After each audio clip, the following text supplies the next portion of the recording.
আমার নাম হাসান। আমার বাড়ি সিরাজগঞ্জ। আমি সবসময় ঢাকায় থাকতাম পড়াশোনার কারণে। তবে এবার মাস্টার্স কমপ্লিট করে গ্রামের বাড়িতে আসি বেশ কিছুদিনের জন্য। আমি দেখতে মাশাআল্লাহ খুব সুদর্শন ছিলাম। যেমন ছিল আমার গায়ের রং, তেমন ছিল আমার বডি ফিটনেস। এ জীবনে আমি অনেক মেয়েদের কাছ থেকে প্রেমের প্রস্তাব পেয়েছি, কিন্তু কথায় আছে না, সবার সব জিনিসটা ভালো লাগে না। তেমনি আমার এই প্রেম জিনিসটা খুবই বিরক্তিকর মনে হতো। আমি বই পড়তে খুব ভালোবাসতাম, বিশেষ করে গল্পের বই পড়তে। তেমনি একদিন রাতে বই পড়ছিলাম, হঠাৎ আমার বন্ধু সোহেল আমার বাড়িতে এসে বলে, বন্ধু গ্রামে এলে, শীতের রাত, চল এক জায়গায় মাহফিল হচ্ছে, যাই। আমি শুরুতে না যেতে চাইলেও সোহেল অনেকটা জোর করে আমাকে নিয়ে আসে। আমি সোহেলকে নিয়ে আমার বাইকে করে রওনা দিই। মাহফিলটা ছিল আমাদের পাশের গ্রামে। আমাদের গ্রাম থেকে পায়ে হাঁটা দিলে আধ ঘন্টা লাগে সেই গ্রামে যেতে। মাহফিল শুরু হবে রাত 9টায় আর শেষ হবে রাত 1টা বাজে। আমরা যখন বাড়ি থেকে বের হয়েছিলাম তখন রাত 8টা বাজে। আমিও সোহেল মাহফিলে গিয়ে উপস্থিত হই। মাহফিল শুরু হয় 2-1 ঘন্টা আমি মাহফিল শুনি। আমার কাছে মাহফিলটা খুবই ভালো লাগছিল। রাত তখন 11টা। সোহেলের বাড়ি থেকে একটা ফোন আসে। সোহেলের ভাই সোহেলকে ফোন দিয়ে বলে, ভাইয়া বাড়িতে চলে আয়, মায়ের শরীরটা কেমন জানি লাগছে। সোহেল আমাকে বলে, চল দোস্ত বাড়িতে ফিরে যাই। আমি তাকে বলি, তুই চলে যা, আমার ভালো লাগছে, মাহফিলটা শেষ করে তারপরে ফিরব। সোহেল আমাকে বলে, তুই ফিরতে পারবি তো, ভয় পাবি না তো? আমি তাকে বলি, আরে বেটা, আমি তো কিছু বছরই ঢাকায় ছিলাম, কিন্তু ছোট থেকেই তো গ্রামে বড় হয়েছে নাকি। কেন তোর মনে নেই তুই আমি কত দূর দূরে চলে যেতাম রাত বিরাতে? সোহেল আমাকে বলে, তাহলে আমি একটা অটো করে বাড়িতে চলে যাই, তুই বাইক নিয়ে ফিরে আসিস। আমি সোহেলকে বলি, ঠিক আছে তুই যা, আমি পুরো মাহফিলটা শেষ করে ফিরব। দেখতে দেখতে মাহফিল শেষ হয়ে যায়। মাহফিলের জন্য অনেক বড় একটা মেলা বসেছে। আমি দেখি একটা লোক গরম গরম মিষ্টি ভাজছে। আমার মনে পড়ে যায় মা তো মিষ্টি খেতে খুব পছন্দ করে, তাই আমি 2 কেজি মিষ্টি কিনে বাড়ির উদ্দেশ্যে রওনা দিই। এই গ্রাম থেকে আমাদের গ্রামে যাওয়ার মাঝে অনেক বড় একটা দিঘি পড়ে। সেই দিঘিটা আমাদের গ্রামের রাস্তার পাশেই ছিল। সেই দিঘিটার সামনে আমি যখন আসি, আমার বাইকটা স্টার্ট বন্ধ হয়ে যায়। হঠাৎ করে স্টার্ট কেন বন্ধ হলো আমি বলতে পারি না। ট্যাঙ্কিটা ফুল করে রেখেছিলাম তেল ভরে, তাহলে বাইকটা হঠাৎ থেমে গেল কেন? রাত তখন 2টা বাজে। আমি লক্ষ্য করি সে রাস্তার ওপারে ওই দিঘিটার ভেতরে কেউ একজন গোসল করছে। আমি রাস্তায় দাঁড়িয়ে কোনো একটা মেয়ের হাসির শব্দ পাচ্ছিলাম বারবার। আমি আমার ফোনটাকে বের করি আর ফোনের লাইটটা অন করি। আস্তে আস্তে আমি রাস্তার ওপারে যাই। আমি যখন সেই দিঘিটার কাছে যাই, আমি দেখি একটা মেয়ে দিঘির পানিতে গোসল করছে। আমি মনে মনে বলি, এত রাতে একটি মেয়ে দিঘির পানিতে গোসল করছে? আমি লক্ষ্য করে দেখি মেয়েটি একা একাই হাসাহাসি করছে, কিন্তু মেয়েটির সামনে কেউ ছিল না। মেয়েটির মুখ আমি দেখতে পারছিলাম না। মেয়েটি যখন বুঝতে পারে তার পেছনে কেউ দাঁড়ানো, তখন সে পানিতে ডুব দেয় আর কোথায় যেন অদৃশ্য হয়ে যায়। কি দেখলাম কিছুই বুঝলাম না। এটা কি আমার চোখের ভুল ছিল? তাও বলতে পারছি না। আমি আবার রাস্তার এপারে আমার বাইকটার কাছে চলে আসি। তখন আমি লক্ষ্য করি আমার থেকে কিছুটা দূরে একটি মেয়ে হেঁটে হেঁটে আমার কাছে আসছে। এত রাতে একটি মেয়ে কোথা থেকে এলো? এমন সময় আমি লক্ষ্য করি আমার থেকে কিছুটা দূরে একটা মেয়ে আমার দিকে এগিয়ে আসছে। মেয়েটি বোরকা পরিহিত। মেয়েটি আমার কাছে এসে বলে, ভাইয়া আপনি কি মাহফিল থেকে ফিরছেন? আমি বলি, হ্যাঁ আমি তো মাহফিলে গিয়েছিলাম, আপনি কোথায় গিয়েছিলেন সেখানে? সে বলে, হ্যাঁ আমিও সেখানে গিয়েছিলাম মাহফিল শুনতে, তবে এখন বাড়িতে ফিরবো, কোনো গাড়ি পাচ্ছিলাম না। আমি বলি, আপনি একজন মেয়ে হয়ে পাশের গ্রাম থেকে এই গ্রামে এসেছেন মাহফিল শুনতে? মেয়েটি আমাকে বলে, এখানে আমার মামার বাড়ি ছিল, তাদের বাড়িতে থাকার কথা ছিল আমার, তবে মামা মামিকে নিয়ে একটু ঢাকায় গেছে, এটা আবার আমি জানতাম না, তাই এখন বাধ্য হয়ে হাঁটা শুরু করলাম নিজের বাড়ির উদ্দেশ্যে। আমি মেয়েটাকে বলি, আমার বাইকটাও তো কি যেন একটা হয়েছে, আপনি কি আমাকে আপনার সাথে নেবেন? দেখেন আমিও আছি, আপনিও আছেন, আপনি সাথে থাকলে একটু সাহস থাকবে। এমনিতে আমি এত রাতে একটা মেয়ে একা একা যাচ্ছি, আমার খুব ভয় লাগছে, আপনি কি আমাকে আপনার সাথে নিতে পারবেন ভাইয়া? আর তাছাড়া আপনাকে দেখে ভদ্রবাড়ির ছেলেই মনে হচ্ছে। আচ্ছা, আর আমার বাইকটাকে একটা গাছের সাথে লক করে রেখে দিই, সকালে এসে এটাকে কিছু একটা করব। আমি আর সে মেয়েটি আমাদের গ্রামের উদ্দেশ্যে হাঁটা দিই। আমি মেয়েটির কাছে জানতে চাই, আচ্ছা আপনি কোন বাড়ির মেয়ে? তবে মেয়ের যে কোনো কথা বলছে না। মেয়েটি একধানে আমার হাতের রাখা মিষ্টির প্যাকেটের দিকে তাকিয়ে আছে। মেয়েটি আমাকে বলে, আপনি বোধহয় মিষ্টি কিনেছেন তাই না? আমি বলি, জি, আমার আম্মু মিষ্টি খেতে খুব পছন্দ করে তাই। মেয়েটি আমাকে বলে, কিছু মনে না করলে আমি সেখান থেকে একটা মিষ্টি খেতে পারি? আমি খুব অবাক হই, এভাবে কেউ কাউকে বলে না বা চায় না কিছু। আমি তাকে বলি, হ্যাঁ অবশ্যই।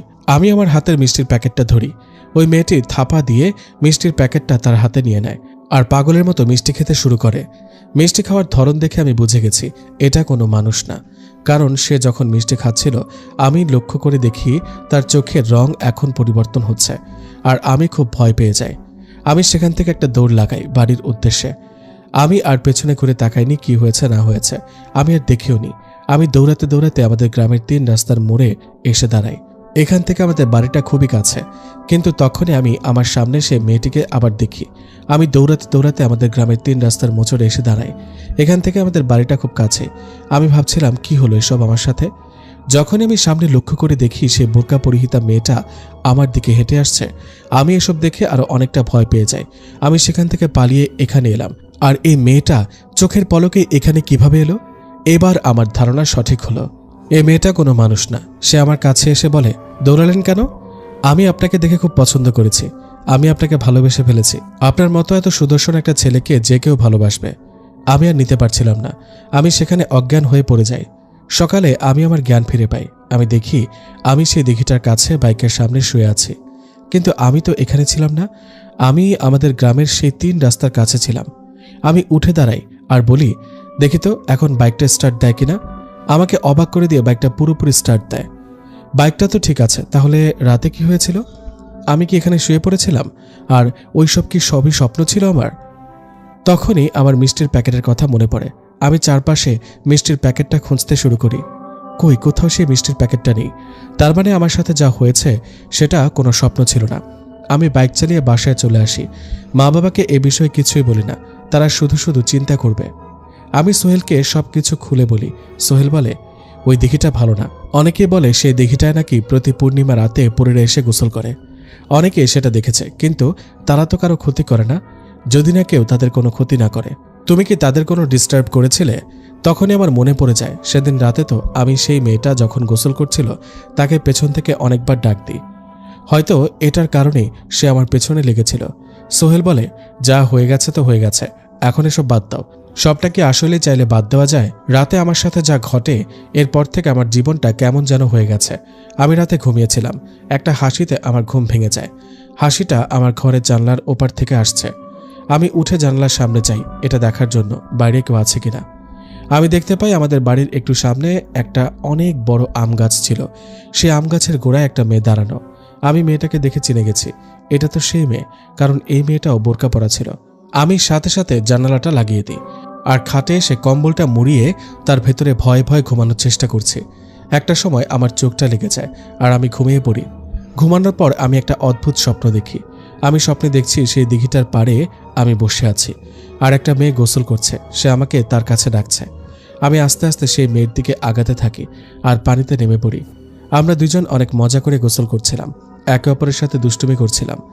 একটা সময় সেই মেয়েটি আমাকে বলে, তুমি আমাকে দেখে এত ভয় পাও কেন? আমি তো তোমার কোনো ক্ষতি করতে চাই না, আমি তো তোমাকে ভালোবাসি। সেদিন রাতে যখন তোমাকে প্রথমবার দেখেছি তখনই তোমায় আমি ভালোবেসে ফেলেছি। তুমি শুধুই আমার, আমি তোমাকে অন্য কারো হতে দেব না। এটা বলে মেয়েটা আমাকে জড়িয়ে ধরে আর আমার স্বপ্নটা ভেঙে যায়। ঘুম থেকে উঠে দেখি এখন সকাল হয়ে গেছে। কি হচ্ছে আমার সাথে আমি কিছুই বুঝতে পারছিলাম না। আমি সিদ্ধান্ত নিই বাবা মাকে বিষয়টা জানাতে হবে, আর বাবা মাকে সবকিছু খুলে বলি, সেদিন রাতের কথা আর ওই মেয়েটার কথা। বাবা সবটা শুনে বলে, ঠিক আছে, তুমি আগামীকাল আমার সাথে পাশের গ্রামে একটু যাবে। তোমার এক দাদা আছে, সে কবিরাজি চিকিৎসা করে, সে তোমার সমস্যাটার কোনো একটা সমাধান দিতে পারবে। রাতে বাবা আমার সাথে ঘুমায়। সেদিন রাতে আর কিছুই হয় না আমার সাথে। পরের দিন বাবা আমাকে নিয়ে পাশের গ্রামের আমাদের সেই দাদার কাছে যায়। আমি গিয়ে দেখি দাদার বাড়িতে অনেক মানুষের ভিড়। বাবা বলে, তোমার দাদা অনেক বড় একজন কবিরাজ, আশেপাশের অনেকেই তার কাছে চিকিৎসার জন্য আসে। 2 ঘন্টা পর দাদা আমাদের সাথে দেখা করতে আসে। আমার বাবাকে সে দেখে বলে, কিরে ভাইপো, এতদিন পরে কাকার কথা মনে পড়ল? তোর বাবা ছিল আমার সব থেকে কাছের বন্ধু, সে মারা যাওয়ার পরে তোদের বাড়িতে আর যাওয়া হয়নি, এ বলে কি তোরাও আমার বাড়িতে আসা ভুলে যাবি? বাবা বলে, না না কাকা, এভাবে কেন বলছেন? আপনি তো আমাদের কাছের মানুষ। সে বলে, ঠিক আছে বাদ দে, এখন কি কারণে এসেছিস এ কাকার কাছে? বাবা বলে, এটা আমার ছেলে, আপনার নাতি। দাদা আমাকে বলে, হ্যাঁ, ছোটবেলায় একবার দেখেছিলাম। দাদা বলে, কি হয়েছে, কোনো সমস্যা নাকি, বল আমাকে। আমি দাদাকে সবকিছু খুলে বলি, সেদিন রাতের কথা, ও যা যা হয়েছে আমার সাথে এ পর্যন্ত। সবটা শুনে দাদা বলে, ঠিক আছে, আমি কালই তোর উপরে সে জিনটাকে হাজির করব। তোরা বাড়িতে যা, কাল আমি তোদের বাড়িতে আসব। আমার দাদার থেকে বিদায় নিয়ে বাড়িতে চলে আসি। কবিরাজ দাদা কি পারবে এই পরীর হাত থেকে আমাকে বাঁচাতে? সেদিন রাতে দাদার বাড়ি থেকে বাসায় আসার পর মায়ের শরীরটা তেমন ভালো না, তাই বাবা মায়ের সাথে ঘুমায়। আমি আমার রুমে একাই ঘুমাচ্ছিলাম। হঠাৎ করে আমি শুনতে পাই আমার পায়ের কাছে কেউ একজন এসে বসে কান্না করছে। কান্নার শব্দে আমার ঘুমটা ভেঙে যায়। আমি চোখ খুলে দেখি এটা তো সেই মেয়ে, কিন্তু এখন সেই মেয়েটি আর বোরকা পরা না, খুব সুন্দর একটা লাল রঙের শাড়ি পরা, কপালে একটা নীল টিপ, হাতে কালো রঙের চুড়ি। আমি উঠে পড়েছি আর বলি, আপনি আমার ঘরে আসলেন কিভাবে? মেয়েটি আমাকে বলে, আমি যে তোমাদের মতো মানুষ না, এটা তো এতদিনে তুমি বুঝে গেছো। তবে বিশ্বাস করো, আমি আসলেই তোমাকে অনেক ভালোবাসি। তুমি কেন আমাকে তোমার থেকে আলাদা করার জন্য এত চেষ্টা করছো? আমি তো তোমার কোনো ক্ষতি করব না, আমি শুধু আমার ভালোবাসার মানুষটার কাছাকাছি থাকতে চাই। আমি মেয়েটাকে বলি, এটা কোনোভাবেই সম্ভব না, আমি একটা মানব সন্তান। মেয়েটি আমাকে বলে, এই পৃথিবীর এমন কেউ নেই যে তোমার থেকে আমাকে আলাদা করতে পারবে। তোমার কোনো ধারণা নেই আমি কত শক্তিশালী একজন। আমি চাইলে তোমার সেই কবিরাজ দাদাকে এখনই গিয়ে হত্যা করতে পারি, কিন্তু সে তোমার খুব কাছের মানুষ। সে তোমার ভালোর জন্য কালকে আমাকে হাজির করার চেষ্টা করবে। তার এত ক্ষমতা নেই সে আমাকে হাজির করতে পারবে। মন দিয়ে শোনো, সে যখন আমাকে হাজির করতে ব্যর্থ হবে তখন শুধু তাকে একবার বলে দিও, আমি নার্গিস পরীর সন্তান, রেশমি পরী। এটা বলে সে মেয়েটি সেখান থেকে উধাও হয়ে যায়। আমি জোরে জোরে বাবা মাকে ডাকতে থাকি। তারা খুবই দ্রুত আমার রুমে আসে আর আমার কাছে জানতে চায় কি হয়েছে। আমি তাদের সবকিছু খুলে বলি। সবটা শুনে বাবা বলে, কালই তোর দাদা এসে এটার একটা সমাধান দিবে। আমি বড় বাচ্চাদের মতো ভয় পেতে শুরু করি। কেমন হয়ে গেলাম আমি! এখন একা একা কোথাও যেতেও খুব ভয় লাগে আমার। সেদিন বাবা মা আমার সাথেই থাকে। আমার বয়স এখন 28 বছর। এত বড় ছেলেটাকে তার বাবা মা পাহারা দিচ্ছে, এটা ভাবছি নিজের কাছে খুব লজ্জা লাগছে। কিন্তু আমি খুব ভয় পাচ্ছিলাম, যেখানে কখনো কোনো মানুষের প্রেমে পড়তে পারিনি। আরে মেয়েটা তো কোনো মানুষই না। পরের দিন সেই কবিরাজ দাদা আমাদের বাসায় আসে। দাদা আমার বাবাকে বাজার থেকে কিছু জিনিস আনতে বলে। একটা গোলাপ জলের 1 প্যাকেট আগরবাতি, 5 কেজি মিষ্টি আর 1 হাঁড়ি দই। বাবা দাদার কথা মতো এগুলো বাজার থেকে নিয়ে আসে। দাদা আমার রুমের মাটিতে একটা আসন আট করে আর বাজার থেকে আনা সেই সব জিনিস সে আসনের মাঝে রাখে। আসনের এক পাশে আমাকে বসায়, আরেক পাশে দাদা বসে। দাদা অনেক চেষ্টা করে সেই পরীটিকে আমার উপরে হাজির করার, কিন্তু দাদা এই কাজটি করতে পারছিল না। এভাবে প্রায় 5 ঘন্টা কেটে যায়। দাদা এবার হার মানতে বাধ্য হয়। আমার বাবা দাদার কাছে জানতে চায়, কি হয়েছে কাকা? কাকা বলে, আমার সাথে এমনটা কখনোই হয়নি।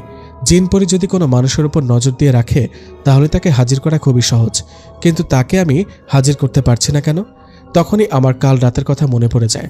সে মেয়েটি তো বলেছিল, তোমার দাদা যখন আমাকে হাজির করতে ব্যর্থ হবে তখন তাকে আমার পরিচয়টি বলে দিও। আমি দাদাকে বলি, দাদা কাল রাতে সে আমার সাথে দেখা করতে এসেছিল। সে এটাও বলেছে আপনি নাকি তাকে হাজির করার ক্ষমতা রাখেন না, আর সেটার পরিচয়টাও আমাকে বলে গেছে। আমি যেন আপনাকে তার পরিচয়টা দিয়ে দিই। দাদা আমার কাছে তার পরিচয় জানতে চায়।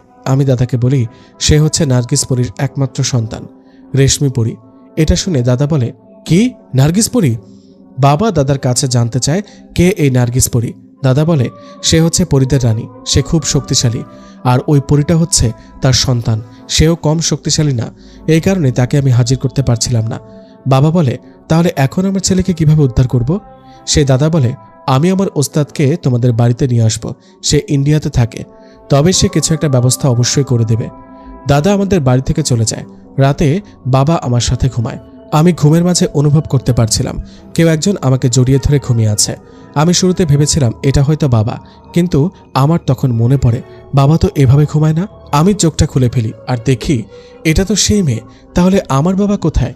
আমি মেয়েটাকে ধাক্কা দিয়ে উঠে বসি আর তার কাছে জানতে চাই, আমার বাবা কোথায়? কি করেছো আমার বাবাকে তুমি? মেয়েটি আমাকে বলে, তোমার কোনো কাছের মানুষের আমি ক্ষতি করতে পারবো না, কারণ আমি তোমাকে ভালোবাসি। তোমার বাবা মানে সে আমারও বাবা। তোমার বাবা তোমার মায়ের রুমে ঘুমাচ্ছে, সে নিজেও জানে না কিভাবে সে ওই রুমে গেছে। দেখো, তোমাকে আমি আগেও বলেছি, এখনো বলছি, আমি তোমার কোনো ক্ষতি করব না। আমি শুধু তোমাকে ভালোবাসি, কেন বুঝতে পারছো না? আমি তাকে বলি, মানুষ আর পরীর কখনো ভালোবাসা হয় না। সে বলে, অবশ্যই হয়, আমি এটা প্রমাণ করে দেব। এটা বলে সে আমাকে এসে জড়িয়ে ধরে। আমি জোরে একটা চিৎকার দিই। সে আমার চোখের সামনে থেকে উধাও হয়ে যায় আর বাবা মা আমার রুমে প্রবেশ করে। আমি বাবার কাছে জানতে চাই, তুমি ওই রুমে গেলে কখন? বাবা বলে, আমি নিজেও জানি না, আমি তোর সাথে ঘুমিয়েছিলাম। আমি বলি, কি হচ্ছে আমার সাথে? আমাকে বাঁচাও বাবা, কিছু তো একটা করো। বাবা বলে, আমি কালই তোর দাদার বাড়িতে আবার যাব। বাবা বিকেলে সেই দাদার বাড়ি থেকে ফিরে।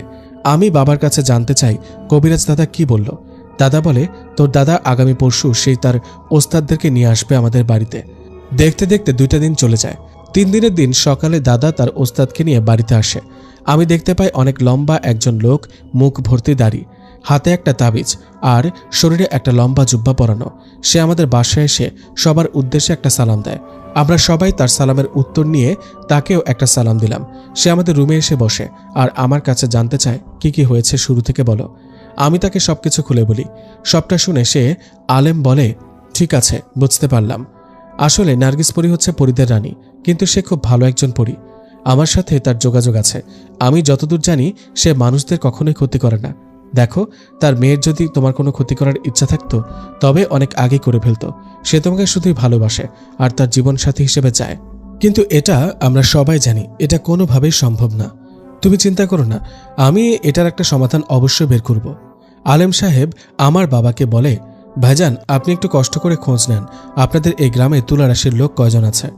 আমার এই কাজটি করতে 3 জন তুলা রাশির লোক লাগবে। আমি কাল রাতে বড় করে একটা আসন পেতে বসবো। অনেক কিছুই হতে পারে। কাল অনেক কিছু দেখে আপনারা অবাক হতে পারেন, কিন্তু ভয় পাওয়া যাবে না। আমি সবাইকে যেমনটা শিখিয়ে দেব তেমনটাই করবেন। মনে রাখবেন, একটা ভুলে সব কিছু নষ্ট হয়ে যাবে। বাবা খোঁজ নিতে শুরু করেন আমাদের গ্রামের তুলা রাশির মানুষ কে কে আছে।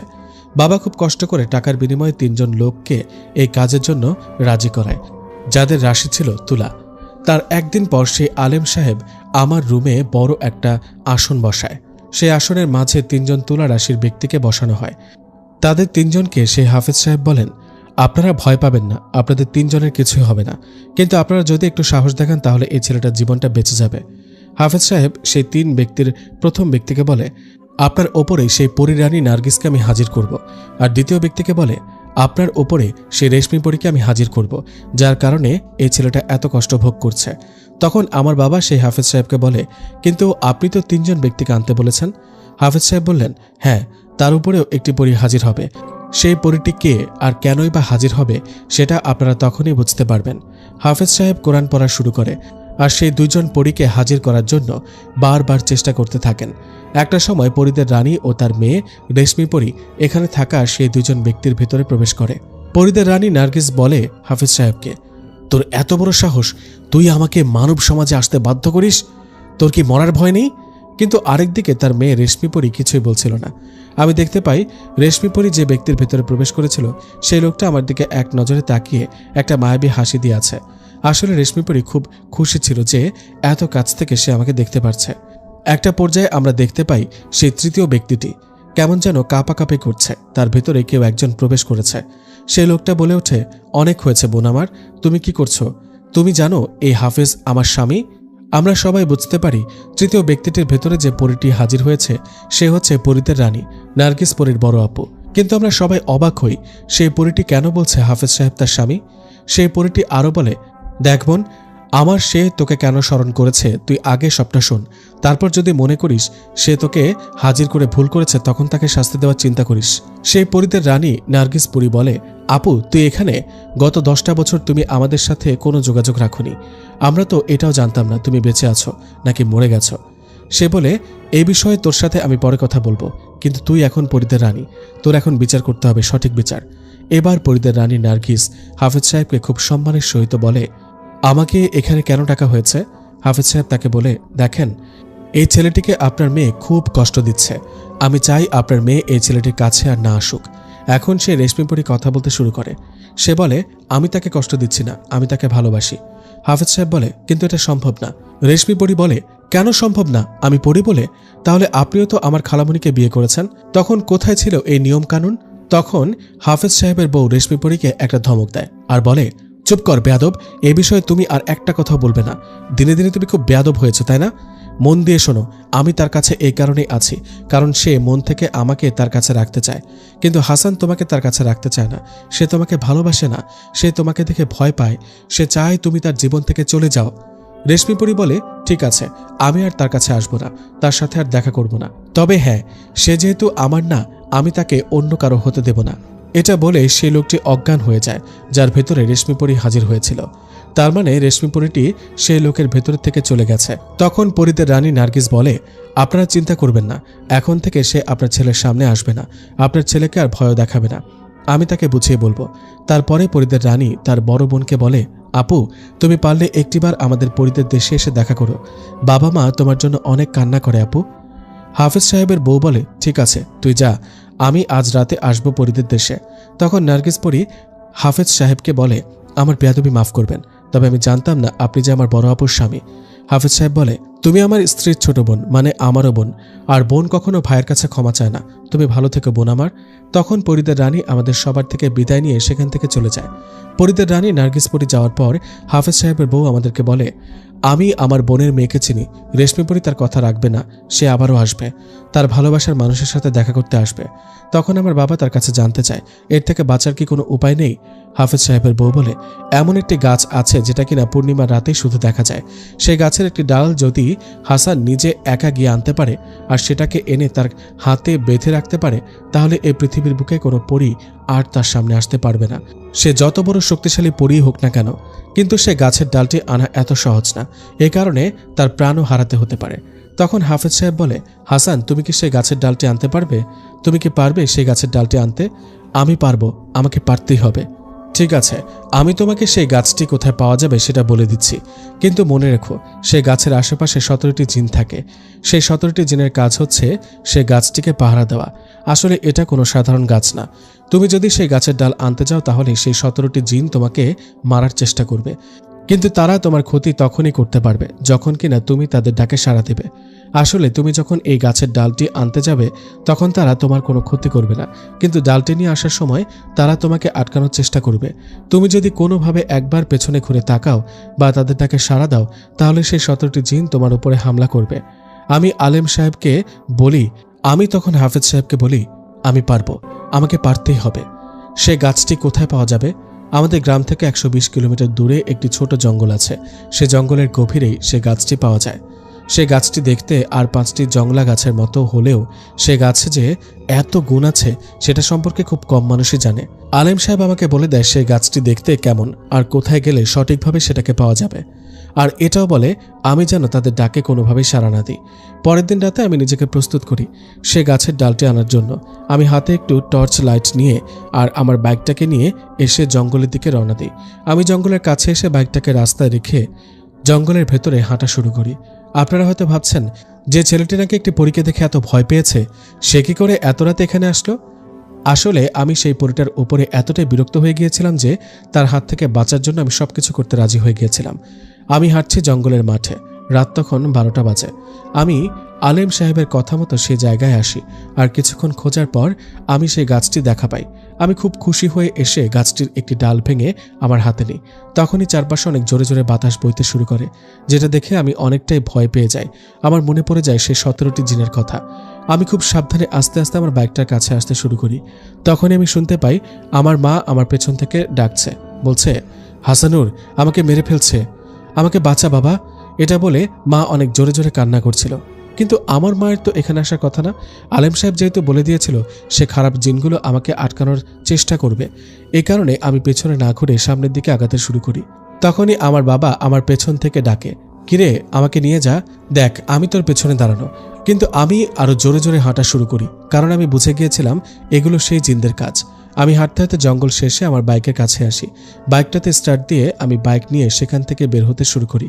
আমি বাইক চালাচ্ছি, সে রাস্তার আশেপাশে আর কোনো গাড়ি চলাচল করে না, কারণ এটা খুব একটা নিরিবিলি রাস্তা।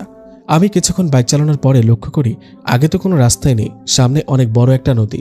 আমি তখন ভাবতে থাকি আমি কি ভুল রাস্তায় চলে আসলাম? কিন্তু ভুল রাস্তায় আসার কথা না, আমি তো আসার সময় এই রাস্তা ধরে এসেছিলাম। আমি ভাবি হয়তো আমি বেশি চিন্তার কারণে একটি ভুল রাস্তা বেছে নিয়েছি। তখনই আমার বাইকটি থেমে যায়। এই বাইকটা থেকে নেমে পেছনে ঘুরে দেখার চেষ্টা করি যে আমি অন্য কোনো রাস্তায় চলে এসেছি কিনা। এটাই ছিল আমার সবথেকে বড় ভুল। পেছনে ঘুরে দেখি 17টি কালো ছায়া। তাদের চেহারা দেখা যাচ্ছে না, তাদের চোখ দুটো বাতির মতো জ্বলজ্বল করছে। তারা সকলে একসাথে হাসতে হাসতে বলে, শেষমেশ আমাদের ফাঁদে তুই পাড়া দিলি? কি ভেবেছিলি তুই ভুল রাস্তায় চলে এসেছিস? আরে না রে বেটা, তুই সামনে ঘুরে দেখ না একবার। আমি আমার বাইকটাকে সামনের দিকে ঘুরিয়ে দেখি সামনে তো কোনো নদী নেই, আমি তো সঠিক রাস্তায় ছিলাম, কিন্তু কিছুক্ষণ আগে যে আমি দেখলাম আমার পথের মাঝে একটা অনেক বড় নদী। তখন সেই 17টি জিন আমাকে বলে, আমরা মায়া করে তোর সামনে দেখেছি তুই একটি নদীর পাড়ে চলে এসেছিস, কিন্তু বাস্তবে তুই একটা রাস্তার মাঝে ছিলি। তখন সেই 17টি জিন আমার কাছে আসে আর আমাকে ধরে অন্য একটি স্থানে ছুঁড়ে মারে। তারা আমাকে বলে, এই গাছের ডাল নিয়ে আজ পর্যন্ত কেউ বেঁচে ফিরতে পারেনি। সেই জিনগুলো আমাকে অনেক মারে, আর একটা সময় যখন তারা আমাকে হত্যা করতেই যাবে তখনই একটি জোরে বাতাস এসে তাদেরকে অন্য একটি স্থানে ছুঁড়ে মারে, আর কেউ একজন আমার পেছন থেকে এসে আমাকে মাটি থেকে তোলে। আমি দেখি এটা তো রেশমি পরি। রেশমি পরি সেই 17টি জিনকে বলে, তোদের এত বড় সাহস, তোরা আমার ভালোবাসার মানুষের গায়ে হাত তুলিস? এটা বলে রেশমি পরি তাদের দিকে এগিয়ে যায়। সে 17টি জিন মিলেও যেন রেশমি পরির সাথে পারছিল না, কারণ সে তো কোনো সাধারণ পরি না, সে তো ছিল পরিদের রানী নার্গিস পরির সন্তান। রেশমি পরি সেই 17টি জিনের থেকে একটি জিনকে হত্যা করে। এটা দেখে বাকি 16টি জিন সেখান থেকে পালিয়ে যায়। এবার রেশমি পরি আমার কাছে এসে বলে, তুমি আমার হাত থেকে রক্ষা পাওয়ার জন্য নিজের জীবন বাজি রেখে জঙ্গলে এলে। তোমার কাছে আমি এতটাই বিরক্তিকর হাসান? ওই যে তোমার গাছের ডালটা, যাও এটা নিয়ে বাড়িতে যাও, আর তুমি কাল এটাকে হাতে বেঁধে দিও যাতে আমি তোমার কাছে আর আসতে না পারি। আমি বুঝতে পারছিলাম রেশমি পরি কান্না করছে। রেশমি পরি সেখান থেকে অদৃশ্য হয়ে চলে গেল। আমি কি ঠিক করছি? কারণ রেশমি পরি আজ না আসলে আমি হয়তো বেঁচে থাকতাম না, আর তাকে আমি আমার জীবন থেকে তাড়িয়ে দিতে চাই। এটা আমি ঠিক করছি? সে তো আমাকে অনেক ভালোবাসে, আমার কি তার ভালোবাসা প্রত্যাখ্যান করা ঠিক? আমি সেই গাছের ডালটি হাতে নিয়ে দূরে ছুঁড়ে মারি আর মনে মনে বলি, রেশমি পরি যখন আমাকে এতটা ভালোবাসে আমিও তাকে ভালোবাসবো, কিন্তু আমি তাকে কি করে বলবো আমি তাকে ভালোবাসতে চাই? আমি ভাবি আগামীকাল রেশমি পরিকে আমি স্মরণ করব, সেই দিঘির পাড়ে যেখানে কিনা তার সাথে আমার প্রথমবার দেখা হয়েছিল। রেশমি পরি যাওয়ার পর আমি সেই জঙ্গল থেকে বাড়িতে ফিরে আসি। আমার হাতে ডালটা না দেখতে পেয়ে হাফেজ সাহেব আমার কাছে জানতে চায় কি হয়েছিল। আমি তাকে সবটা খুলে বলি, আর এটাও বলি আমি রেশমি পরির সাথে থাকতে চাই। আমি চাই সে আমার জীবনে সবসময় থাকুক, যেমনটা আপনার জীবনে একটি পরি আছে ঠিক তেমনভাবেই। এটা শুনে বাবা খুব রেগে যায় আর আমাকে মারতে আসে। আমি বাবাকে বলি, সে যদি না থাকতো তাহলে আমি আজকে আর ফেরত আসতাম না। বাবা, কি ভুল ছিল তার? এটাই তো, সে আমাকে ভালোবাসে। হাফেজ সাহেব আমার বাবাকে বলে, হাসান ওর জায়গা থেকে ঠিক আছে, কারণ ওর জীবন রেশমি পরি বাঁচিয়েছে। রেশমি পরি সেখানে যদি উপস্থিত না হতো তাহলে সে জিনরা হাসানকে খুব ভয়ানক মৃত্যু দিত। হাফেজ সাহেব আমাকে বলেন, ঠিক আছে তুমি তার সাথে থাকতে পারো, তবে একটা শর্ত আছে। আমি হাফেজ সাহেবের কাছে জানতে চাই কি শর্ত। দেখো হাসান, রেশমি পরিকে তুমি যদি ভালো করতে পারো, তাকে যদি তুমি 5 ওয়াক্ত নামাজ আদায় করাতে পারো, সব সময় তুমি তাকে সৎ পথে রাখতে পারো, আর তার মাধ্যমে মানুষের উপকার করতে পারো, তাহলে তোমরা দুজন এক হতে পারো। রেশমি পরি হচ্ছে পরিদের রানীর মেয়ে, তার ভেতরে অনেক শক্তি আছে, তুমি ওর মাধ্যমে অনেক মানুষের উপকার করতে পারো। তোমরা দুজন যদি একসাথে এই ধর্মের রাস্তায় চলো আর খারাপ জিন তার হাত থেকে মানুষদের উদ্ধার করো, তাহলে তোমরা একসাথে থাকতে পারো। কিন্তু তোমরা কখনোই একে অপরের সাথে মিলন করতে পারবে না, কারণ সেটা প্রকৃতির বিরুদ্ধে। তোমরা শুধু একে অপরকে মন থেকে চাইতে পারবে। তুমি তো জানো হাসান, আমার বউটাও একজন পরী, কিন্তু আমরা কখনোই শারীরিক সম্পর্ক করিনি একে অপরের সাথে। শরীরকে ঘিরে ভালোবাসা হয় না, আমরা একে অপরকে মন থেকে ভালোবাসি। তুমিও যদি এরকম পারো তাহলে তোমরা অবশ্যই একসাথে থাকতে পারো, আর যদি না পারো তাহলে আমি বলবো তুমি তাকে তোমার থেকে দূরে সরিয়ে দাও। এখন কি করবে সেটা একান্ত তোমার ভেতরে। আমি হাফেজ সাহেবকে বলি, আমিও আপনার মতো তাকে মনে মনে ভালোবাসবো, আর দিনের রাস্তায় চলবো, আর আপনার মতোই মানুষদের উপকার করব যতদিন বেঁচে থাকবো। হাফেজ সাহেব আমাকে বলে, কিন্তু তোমাকে একটি মানুষের মেয়েকে বিয়ে করতে হবে, কারণ বিয়ে আমাদের জন্য ফরজ। হাফেজ সাহেব আমাকে বলে, আমি কিন্তু 2টি বিয়ে করেছি। একটি আমার পরি বউ, যাকে কিনা তোমরা সেদিন দেখলে, আরেকটি বউ আছে আমার, যে কিনা ঘরে থাকে, সে একজন মানুষের মেয়ে। আমি তার থেকে অনুমতি নিয়ে এই পরিটাকে বিয়ে করেছিলাম, আমার মানুষ বউ তাকে মেনে নিয়েছে। তুমি আগে রেশমি পরির সাথে এই বিষয়ে কথা বলো, এরপরে বলবে তুমি তাকে ভালোবাসবে, কিন্তু মনে মনে, আর তার জন্য তাকে পুরোপুরি আল্লাহর পথে চলতে হবে।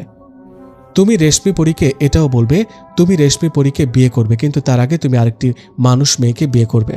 তুমি মানুষের মেয়ের সাথে সংসার করবে, পাশাপাশি তার সাথে সংসার করবে, যেমনটা কিনা আমি করি। এসব বলার পরেও যদি রেশমি তোমাকে বিয়ে করতে চায় তাহলে তুমি তাকে চোখ বুঝে বিয়ে করতে পারো, আমি নিচে দাঁড়িয়ে থেকে তোমাদের বিয়ে দেব। আমি হাফেজ সাহেবকে বলি, ঠিক আছে, আজ রাতে আমি তার সাথে কথা বলবো। সেদিন রাত 1টা বাজে।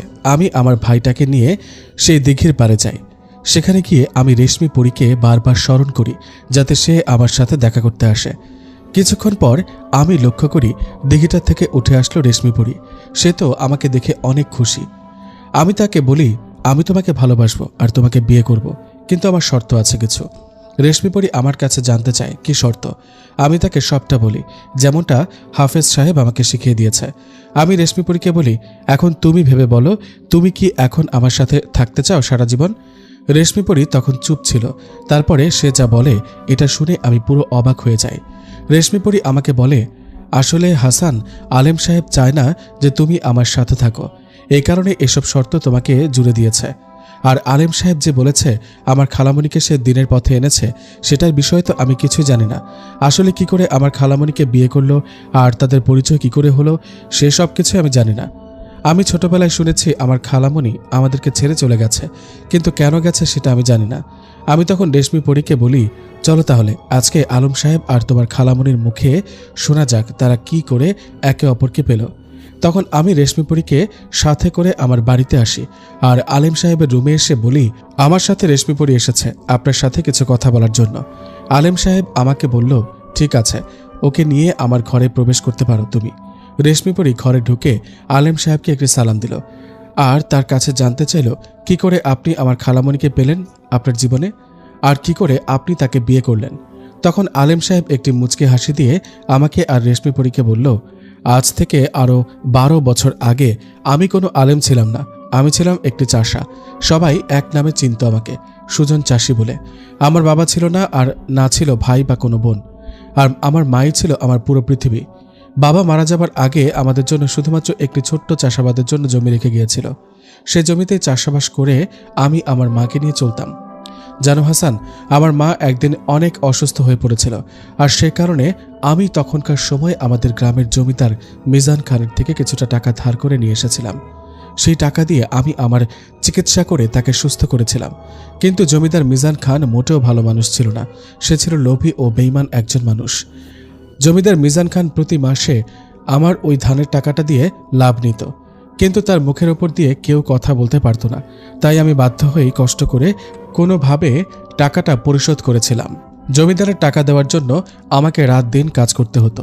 তখন ছিল গরমকাল, আমি ধান বুনেছিলাম। সব চাষারা বিকেল হলে যার যার বাড়িতে চলে যেত, কিন্তু আমি গভীর রাত পর্যন্ত আমার সেই ধান খেতে কাজ করতাম, কারণ আমাকে যে প্রতি মাসে মাসে দ্বিগুণ টাকা জমিদারকে ফেরত দিতে হবে। একদিন রাতের বেলায় আমি কাজ করার সময় আমার সাথে দেখা হয়েছিল রেশমিপরির খালামণির সাথে।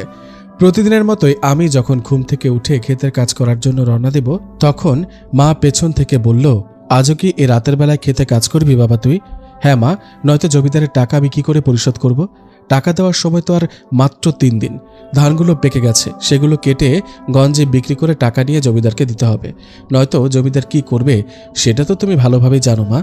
তখন মা বলেছিল, ঠিক আছে সুজন, তোমার দুপুরের খাবারের সাথে রাতের খাবারটাও দিয়ে দিচ্ছি বাবা। আর কাল তো তোমার জন্য কিছু পিঠে বানিয়েছিলাম, যেগুলো তুমি খাওনি, সেগুলো বাটিতে দিয়ে দিলাম, মনে করে খেয়ে নিও। তখন আমি আমার মায়ের থেকে বিদায় নিয়ে খাবারের বাটিটা নিয়ে ক্ষেতের দিকে চলে গেলাম। দিন পেরিয়ে যখন সন্ধ্যা নেমে এলো, তখন সকল চাষিরা যার যার বাড়িতে যেতে লাগলো। একটি চাষি আমাকে ডেকে বলল, কিরে সুজন, আজও কি রাতে কাজ করবি খেতে? হ্যাঁ কাকা, কি করব বলেন, জমিদারের টাকাটা দিতে হবে। কাকা আমাকে বলল, ঠিক আছে, সাবধানে কাজ করিস। আমরা সবাই গেলাম তাহলে। সন্ধ্যা শেষে রাত নেমে এলো। আমি একটি হারিকেন জ্বালিয়ে কাজ করছিলাম। মধ্যরাতে আমার প্রচুর ক্ষুধা পায়। আমি আমার জমির পাশের পুকুর থেকে হাত পা পরিষ্কার করে মায়ের দেওয়া খাবার নিয়ে খেতে বসলাম। আমার জমির পাশে তখনই আমি শুনতে পেলাম যে আমার জমিতে কিছু একটা দৌড়াদৌড়ি করছে। শুরুতে আমি ভাবি হয়তো এগুলো শিয়াল, তাই আমি একটি লাঠি নিয়ে সেদিকে গেলাম, কিন্তু আমি ধান ক্ষেতের কাছে এসে কিছুই দেখতে পেলাম না। তখন আমি মনে মনে ভাবছিলাম, কি হচ্ছে এসব? আমি আবার হাঁটতে হাঁটতে আমার খাবারের বাটিটার কাছে এলাম। কিন্তু রেশমিপরি আর হাসান, তোমরা কি জানো তখন আমি এসে কি দেখেছিলাম? রেশমিপরি আর আমি দুজনেই আলেম সাহেবের কাছে জানতে চাইলাম, আপনি খাবারের বাটিটার কাছে এসে কি দেখেছিলেন? পুকুর থেকে হাত পা ধুয়ে খাবার নিয়ে বসলাম আমি। খাবার শেষে 3 নাম্বার বাটিটা খুলে দেখি সেটার ভেতরে মা কিছু পিঠা বানিয়ে দিয়েছে। এগুলো ছিল কুলি পিঠা। সুজন বলে, এত রাতে পিঠা খাবো, আর না খেলে তো পিঠাগুলো নষ্ট হবে। আমি যখনই পিঠাগুলো হাতে নিব, তখনই শুনতে পেলাম আমার ধান খেতে কেমন যেন একটা শব্দ আসছে। আমি ভাবি হয়তো সেখানে জঙ্গলি শিয়াল এসেছে, তাই সে পিঠার বাটিটা ওইখানে রেখে ক্ষেতের দিকে যায় দেখার জন্য কি হচ্ছে। আমি ক্ষেতের দিকে যাই, কিন্তু সেখানে তো কিছু হলো না। তাহলে এত শব্দ কোথা থেকে এলো? আমি আবারও যখন খাবারের জায়গাটায় আমি আসি, দেখি সেখানে পিঠার বাটিটা উল্টো হয়ে পড়ে আছে। আমি তাড়াতাড়ি ওইখানে গিয়ে দেখি ওইখানে কোনো পিঠা নেই, বাটিটা পড়ে আছে শুধু। তখনই আমি শুনতে পাই চারপাশ থেকে একটি মেয়ের হাসির শব্দ আসছে। আমি শব্দটা শুনে ওইদিকে তাকাই।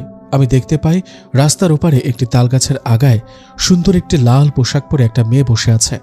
মেয়েটি তালগাছের আগায় বসে আছে, পা দুটো ঝোলাচ্ছে আর তার হাতে সেই কুলি পিঠাগুলো। সে খাচ্ছে আর বলছে, এগুলো আপনার মায়ের বানানো, সেটা বুঝতে পারলাম আমি। ওই মেয়েটা আমাকে বলে, আপনাকে অনেক অনেক ধন্যবাদ, এত সুস্বাদু পিঠা এর আগে আমি কখনো খাইনি, আমাকে মাফ করবেন, আপনাকে না বলেই আপনার পিঠাগুলো চুরি করলাম। মেয়েটা আরও বলে, আপনি চাইলে এখান থেকে কিছু পিঠা নিতে পারেন, কি খাবেন আপনি? মেয়েটার চেহারা ভয়ঙ্কর ছিল না, তবে সে যেভাবে ওইখানে উঠে বসেছিল সেটা দেখে আমি অনেক ভয় পাই আর সেখান থেকে একটি দৌড় লাগাই। আমি দৌড়াতে দৌড়াতে আমার বাড়ির কাছে এসে একটি চিৎকার দিয়ে অজ্ঞান হয়ে যায়। আমার চিৎকার শুনে আমার মা ঘর থেকে বের হয়ে দেখে তার ছেলে অজ্ঞান হয়ে পড়ে আছে।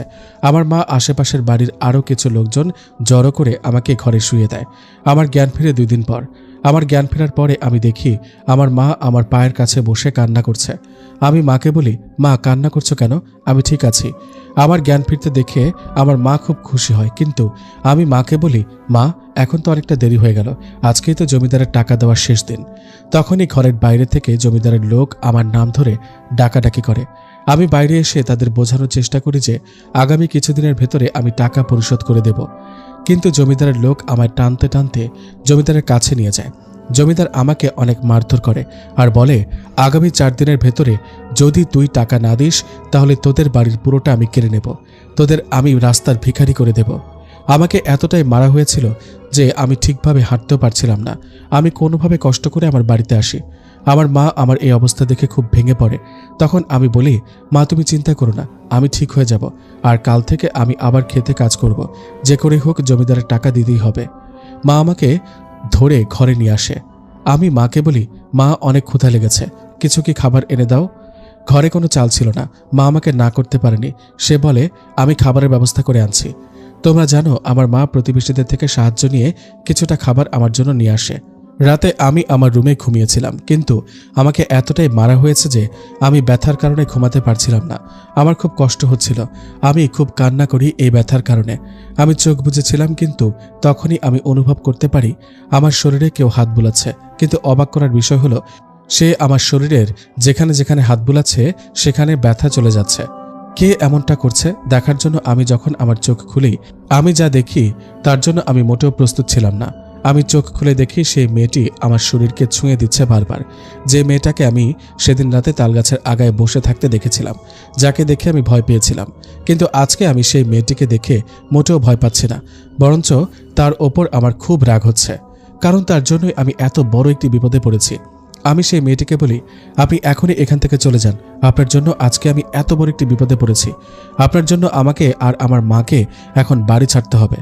তখন সে মেয়েটি আমাকে বলে, আমাকে মাফ করবেন, কিন্তু আমি বুঝতে পারিনি সেদিন যে এরকমটা হয়ে যাবে। আসলে আমি মজা করতে করতে আপনার অনেক বড় ক্ষতি করে ফেলেছি, আপনি আমাকে মাফ করে দিন। মেয়েটা এত সুন্দরভাবে আমার কাছে মাফ চাইছিল, আমি তাকে মাফ না করে থাকতে পারলাম না, কারণ তার মুখে ছিল অদ্ভুত ধরনের মায়া। আমি মেয়েটিকে বলি, আমি বুঝতে পারছি আপনি কোনো মানুষ না, কারণ আপনার এত রাতে আমার রুমে আসা, তারপরে সেদিন রাতে ওই গাছের আগায় বসে থাকা, এগুলো মানুষদের পক্ষে করা সম্ভব না। মেয়েটি তখন বলে, আমি একটি পরী, আমি একটা ভালো পরী, আমি কখনো কোনো মানুষের ক্ষতি করিনি, আমি সে বটগাছটায় থাকি। আমি সেদিন গাছের আগায় বসেছিলাম আর আপনাকে দেখেছিলাম। আমি দূর থেকে লক্ষ্য করি আপনি পিঠা খাচ্ছেন, পিঠা আমার খুব পছন্দ, তাই আমি আপনাকে না বলে লুকিয়ে লুকিয়ে পিঠাগুলো নিয়েছিলাম। কিন্তু বিশ্বাস করেন, আমি ভাবতেও পারিনি এই কারণে আপনি এত বড় একটি বিপদে পড়বেন। আমি যদি জানতাম আপনি এত বড় বিপদে পড়বেন, তাহলে আমি কখনো পিঠাগুলো চুরি করতাম না। আমি মেয়েটাকে বলি, যা হওয়ার তা হয়ে গেছে। আমি লক্ষ্য করি আমার শরীরে এখন আর কোনো ব্যথা নেই, কারণ ওই মেয়েটি আমাকে যখন ছুঁয়ে দিয়েছে তখনই আমার শরীরের ব্যথাগুলো উধাও হয়ে গেছে। আমি এখন পুরোপুরি সুস্থ। মেয়েটি আমাকে বলে, আমার জন্য যখন আপনি এত বড় বিপদে পড়েছেন, আমি আপনাকে সাহায্য করতে চাই। আমি সেই পরীটিকে বলি, কি করে আপনি আমাকে সাহায্য করবেন শুনি? সে বলে, আপনার তো অনেক টাকার দরকার, তাই না? আমি তাকে বলি, হ্যাঁ আমার টাকার দরকার, কিন্তু আপনি তো মানুষ না, আপনি কোথায় টাকা পাবেন? তখন পরীটা আমাকে বলে, আমার কাছে টাকা নেই তো কি হয়েছে, আমি গুপ্তধনের সন্ধান জানি, আমি পরীটাকে বলি, গুপ্তধন মানে? আপনি কি বলতে চাচ্ছেন? আমি কিছুই বুঝতে পারছি না। পরীটা আমাকে বলে, আমি কিছু জায়গার সন্ধান জানি, সেখানে খোদাই করলে মাটির নিচে কিছু গুপ্তধন আছে। আসলে অনেক অনেক বছর আগে কিছু লোভী মানুষ তাদের টাকা পয়সা রাখার জন্য মাটির তলায় লুকিয়ে রাখত, কারণ তারা ভাবত তাদের সারা জীবনের সঞ্চয় কেন তাদের ছেলেমেয়েরা ভোগ করবে। তখনকার সময়ের মানুষদের চিন্তা ভাবনা ছিল অন্যরকম। তারা কখনোই চাইতো না তাদের সারা জীবনের রোজগার অন্য কেউ ভোগ করুক। তাই তারা মরার আগে তাদের সারা জীবনের সঞ্চয় গভীর রাতে মাটির তলায় লুকিয়ে রাখত। পরে যখন সময়ের সাথে সাথে তারা মারা যেত, তাদের টাকা পয়সাগুলো সেখানে মাটির তলায় পড়ে থাকত। আমি কিছু গুপ্তধনের সন্ধান জানি। আসলে আমি এই জায়গাটায় গত 400 বছর ধরে বাস করছি। আমি এই সেসব ঘটনার সাক্ষী। তারা যখন টাকা পয়সাগুলো লুকিয়ে রাখার জন্য গভীর রাতে আসতো, আমি সেই তালগাছে বসে বসে সব কিছু দেখতাম। আপনি আমার সাহায্যে সেগুলো উদ্ধার করতে পারেন আর আপনার অবস্থান পরিবর্তন করতে পারেন। আপনি আগামীকাল রাতে খেতে আসবেন, কাজ করার নাম করে। আমি আমার তালগাছে থাকব, আপনি সেখানে এসে আমার সাথে দেখা করবেন। এ বলে সেই পরীটা সেখান থেকে চলে যায়। আমার এখন কি করা উচিত? আমার কি গভীর রাতে সেই পরীটার সাথে দেখা করা উচিত? সে পরীটা কি আসলে আমাকে সাহায্য করতে চায়, নাকি রাতের অন্ধকারে আমার কোনো ক্ষতি করবে সে? মনে মনে ভাবছিলাম। এরপর পরীটা চলে গেল সেখান থেকে। সকালবেলা মা যখন দেখল আমার পুরো শরীরের ক্ষত আঘাত চলে গেছে, মা তো পুরাই অবাক। মা আমাকে বলে, এত তাড়াতাড়ি তোর শরীরের আঘাত কি করে মিটে গেল? আমি মাকে বলি, এই সবটাই উপরওয়ালার সাহায্য, তুমি চিন্তা করো না। আমি এখন কাজে যাচ্ছি, আর রাতে আমি ফিরবো না মা, কারণ আজকে রাতে ধান কাটতেই হবে। মা তো আমাকে কোনোভাবেই যেতে দেবে না, কারণ সেদিন রাতে আমি যে ভয় পেয়েছি মাকে সবটা বলিনি। আমি মাকে বলি, আমি আজকে ভয় পাবো না, কারণ আমাকে যে ভয় দেখিয়েছে সে আজকে আর আমাকে ভয় দেখাবে না। মা আমাকে বলে, তুমি কি করে জানলে আজকে সে তোমাকে ভয় দেখাবে না? আমি মাকে বলি, এসব তুমি বুঝতে পারবে না, আমাকে যেতে হবে মা। মা আমাকে কোনোভাবে যেতে দেবে না। তখন আমি মাকে একটি মিথ্যে কথা বলি। আমি মাকে বলি, আমি একা না, আমার পাশের জমিনের আশরাফুল ভাইও কাজ করবে। তখন মা বলে, আশরাফুল তোর ক্ষেতের পাশেই তো ঠিক আছে, সে যেহেতু রাতে আছে সে তো তোকে দেখে রাখবে, তাহলেই তুই যেতে পারিস। আমি মাকে বলি, মা আজকে দুপুরের খাবারের সাথে কিছু পিঠা বানিয়ে দিও তো। সেদিন তো পিঠাগুলো খেতে পারলাম না, আজকে একটু বেশি করে বানাবে। মা রান্নাঘরে চলে গেল। ঘরে তেমন বাজার ছিল না, কিন্তু মা কিছু টাকা জমিয়ে রেখেছিল, সেটা দিয়ে বাজার করলো আর আমার জন্য দুপুরের খাবার আর পিঠা বানিয়ে দিল। আমি খাবারের বাটিটা হাতে নিয়ে ক্ষেতের উদ্দেশ্যে রওনা দিলাম। আমি সারাদিন খেতে কাজ করে রাতে সেই তালগাছের কাছে বসেছিলাম। আমি সেই পরীটাকে ডাকি, কোথায় আপনি? আপনি বলেছিলেন আমাকে এখানে আসতে, আমি এসেছি। এখন আপনি চাইলে আমাকে মারতেও পারেন, আবার সাহায্য করতে পারেন। আপনি সাহায্য করলে আমার জীবন বেঁচে যাবে, আর আপনি আমাকে মেরে ফেলতে পারেন, কারণ এই পৃথিবীতে আমার আর কোনো কাজ নেই। আর 2 দিন পরে যদি আমি জমিদারকে টাকা না দিই, সেও আমাকে মেরেই ফেলবে। তখনই খুব নরম একটি কণ্ঠে আমাকে বলল, কে আপনাকে মারবে? আমি তো আপনার সাথে আছি। আমি থাকতে আপনার গায়ে হাত তুলবে সেটা আমি হতে দেব না। আমি দেখতে পাই তালগাছ থেকে সেই সুন্দরী পরীটি উঠতে উঠতে নেমে এলো। সে আমার কাছে এসে বলল, আপনার বাটিটার ভেতরে পিঠা আছে না? আমি ঘ্রাণ পাচ্ছি। আপনি আপনার মাকে দিয়ে পিঠা বানিয়ে নিয়ে এসেছেন, কিন্তু এসবের কি দরকার ছিল সুজন? কারণ আপনাদের ঘরে তো টাকা পয়সা নেই। আমি পরীটাকে বলি, আমি মাকে বলেছিলাম পিঠা বানাতে, মা আমার আবদার রাখার জন্য যতটুকু ছিল ঘরের সব কিছু দিয়ে চেষ্টা করেছে কিছুটা পিঠা বানিয়ে দেওয়ার। পরীটা আমাকে বলে, পিঠাগুলো এখানে রেখে আপনি আমার সাথে আসেন। আজকের পর থেকে আপনাকে এবং আপনার মাকে আর কোনো কষ্ট করতে হবে না সুজন। এরপর আমি এই সুন্দরী পরীর সাথে হাঁটা শুরু করি। আমি তার সাথে 20 মিনিট হাঁটার পরে আমাদের সকল চাষি ভাইদের ধান ক্ষেতগুলো পাড়ি দিয়ে একটি নদীর কাছে নিয়ে আসে সে আমায়। নদীর পাড়ে একটি বট গাছের কাছে আমাকে ওই পরীটি নিয়ে যায় আর আমাকে বলে, এই পাশটাতে আপনি মাটি খোঁড়েন। আমি একটি কোদাল সাথে করে নিয়ে এসেছিলাম, কারণ গতকাল পরীটি আমাকে মাটি খোঁড়ার জন্য কিছু আনতে বলেছিল। আমি পরীটির কথা মতো কোদাল দিয়ে সেই জায়গার মাটিগুলো সরাতে শুরু করি। 50 হাত মাটির গভীরে খোঁড়ার পর আমি একটি কলসি দেখতে পাই। পরীটি আমাকে সেই কলসিটার উপরে নিয়ে আসতে বলে আমি তার সাহায্যে সেই কলসিটাকে উপরে নিয়ে আসি। আমাকে সে বলে, কলসিটা আপনি খুলেন আর দেখেন এটার ভেতরে কি আছে। আমি পরীর কথা মতো কলসিটা খুলি আর আমি দেখতে পাই সেই কলসির ভেতরে অনেক সোনার মোহর ছিল। আমি এগুলো দেখে খুব অবাক হই আর তার কাছে জানতে চাই এত সোনার মোহর। সে আমাকে বলে, এগুলো ছিল তখনকার রাজা সেনাপতির ভাইয়ের। সে সেনাপতির সাহায্যে রাজার গুপ্তধন থেকে কিছুটা মোহর সরিয়ে নিয়েছিল। ওই লোকটাও খুব লোভী ছিল, ওর মনে ভয় ছিল তার টাকা পয়সা কেন অন্য লোকেরা খাবে। এই কারণে সে মরার আগে সব টাকা পয়সা বট গাছের নিচে লুকিয়ে রেখেছিল। আমি তাকে বলি, আপনি এত কিছু জানলেন কি করে? পরীটি আমাকে বলে, আমি আপনাকে বললাম না, আমি গত 450 বছর ধরে এই আশেপাশেই থাকি। একদিন রাতে আমি এই বটগাছের ভেতরে বিশ্রাম করছিলাম, তখনই আমি এসব দেখেছিলাম। লোকটি আমাকে ভেবেছিল আশেপাশে কেউ নেই, কেউ জানতেও পারল না তার এই কর্মকাণ্ডের বিষয়ে। কিন্তু অদৃশ্য হয়ে যে অনেকেই চলাফেরা করে এটা হয়তো তার জানা ছিল না। পরীটা আমাকে বলে, এই টাকাগুলো নিয়ে আপনি আপনার বাড়িতে চলে যান, এখান থেকে জমিদারের টাকা পরিশোধ করে দিয়েন, আর বাকি কিছু টাকা দিয়ে আপনার জমিনের পাশাপাশি আমার এই তালগাছের আশেপাশের সকল জমি আপনি কিনে ফেলবেন, কারণ আমি চাই আমার তালগাছটা আপনার জায়গাতে থাকুক। কারণ এখন আমার বাসস্থানটা অন্য একটি মানুষের জমিনের পাশে, সে যদি আমার তালগাছটাকে কেটে দেয় তাহলে আমার বাসাটা হারিয়ে ফেলব। আপনি আমাকে এতটুকু উপকার করেন। আমি পরীটাকে বলি, এসব আপনার জন্য হয়েছে, আর আমি আপনার উপকার করব, এটা তো আমার সৌভাগ্য। আর আমি চাইবো না আপনি অন্য কারো জায়গার উপরে থাকেন, সবার আগে আমি ওই জায়গাটাই কিনব। আমি পরীটাকে নিয়ে আবার সেই তালগাছের কাছে আসি, আর পরীটাকে সেই পিঠার বাটিটা দিই, আর তাকে বলি, আপনার না পিঠা খেতে খুব পছন্দ, এগুলো ধরেন, খান।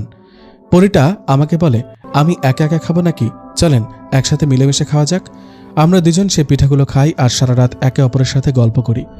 ফজরের কিছুক্ষণ আগে সুন্দরী পরীটা সে তালগাছে চলে যায় আর আমাকে বলে, এখন আপনি বাড়িতে ফিরে যান, তবে বাড়ি যাওয়ার আগে মসজিদে ফজরের নামাজটা আদায় করবেন, কারণ নামাজটাই সব, মরার পরে ওটাই আপনার কাজে দিবে সুজন। আমি পুকুর ঘাট থেকে হাত পা ধুয়ে এসে কলসিটাকে নিয়ে বাড়িতে আসি, আর সাথে সাথে ফজরের আজান দেয়। আমি বের হয়ে যাই মসজিদের উদ্দেশ্যে।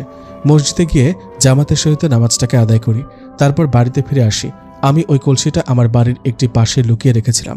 কলসি থেকে কিছুটা মোহর বের করে আমি গঞ্জে নিয়ে বেচি, সেখান থেকে ভালো কিছু টাকা পাই।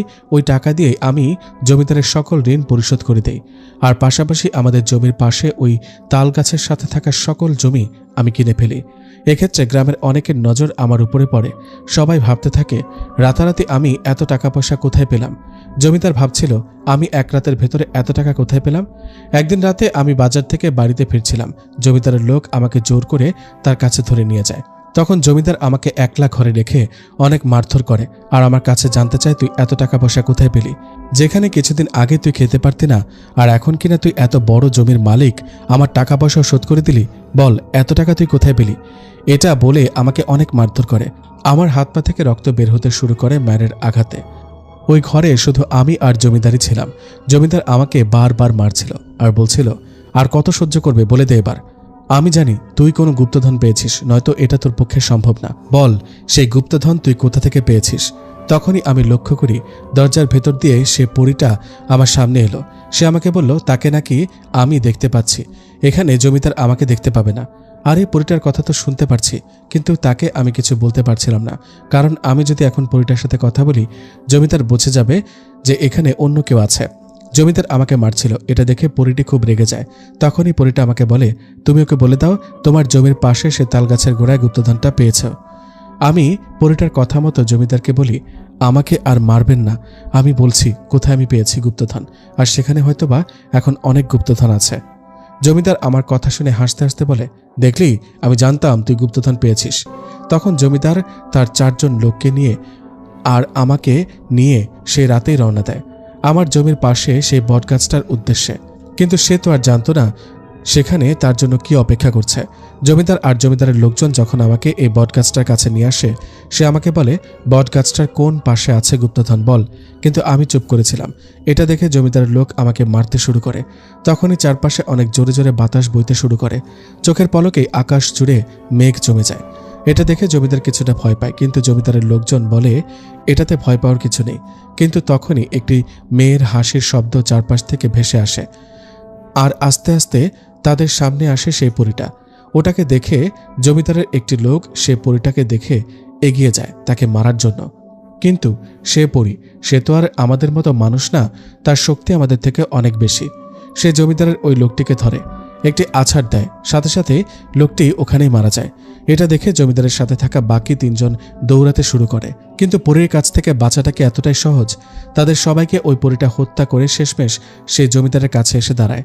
পরীটা জমিদারকে বলে, তুই তোর জীবনে অনেক ভুল করেছিস, কিন্তু সব থেকে বড় ভুল করেছিস তুই সুজনের গায়ে হাত তুলে।